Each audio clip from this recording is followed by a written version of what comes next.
Hello, my name is Jane Huffman. Happy National Poetry Month. I want to start by saying thank you to the Midwest Writing Center for inviting me to be part of this series. As someone who was born, raised, and educated in the Midwest, it has special significance to be invited. So thank you so much, and for all you do for poets and lovers of poetry in the Midwest. Um, as I was deciding what to read for this feature, two things came to mind. And the first is that I went to check my mail yesterday, and this beautiful new issue of Plowshares, which features one of my poems, was waiting for me.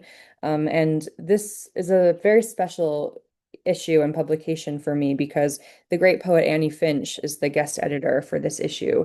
And she's a poet who has taught me a lot through her work over the years, particularly about form. And so it was very significant to be selected by her. So a huge thanks to Annie, as well as the whole Plowshares team, Jenny Mulberg and Rachel Dillon in particular. Thank you so much for your support. Um, the second thing that came to mind as I was deciding what to read today is that it is indeed National Poetry Month, which I feel like is a great time to connect with other poets. And the poem that is published in this issue is a reader response poem to another poet's poem. Lynn Emanuel, in particular, one of my favorite poets of all time, has a poem called In English in a Poem. Um, you know, I feel like I'm saying the word poem a lot in this video. But her poem is called In English in a Poem.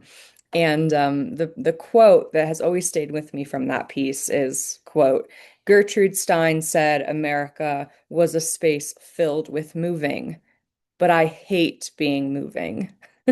That's always stayed with me, and it's been one of my favorite poems for years. And so I wrote this poem as a response to that poem. And so I owe a great debt to both Lynn Emanuel and also Gertrude Stein, who appears in the Emanuel poem, but who has also been an enormously important influence on my own writing. So with that said, I will read my poem. This is called A Few Notes on a Poem by Lynn Emanuel. I don't like moving too, being moving, moving myself and by myself through space.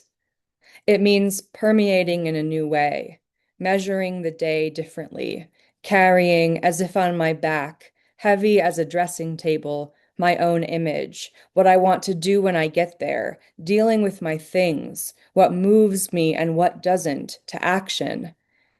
And so I avoid it as I can, overstay in the unmoving world, where it is cold enough for me to write, because I must be cold to write, coldness being what moves me forward. Overt coldness, if nothing else, which I too often disguise as a motion of mind, the kind of moving I can rely on. I admit, I've been moved before by certain movements of water and light. Emmanuel's poem recently, a lecture on indifference in America, and Gertrude Stein, she who was greatly unmoved until the end, her face wooden, her reading chair wooden beneath her momentous black velvet overcoat. But to move you? No, I shouldn't. Thank you so much for listening.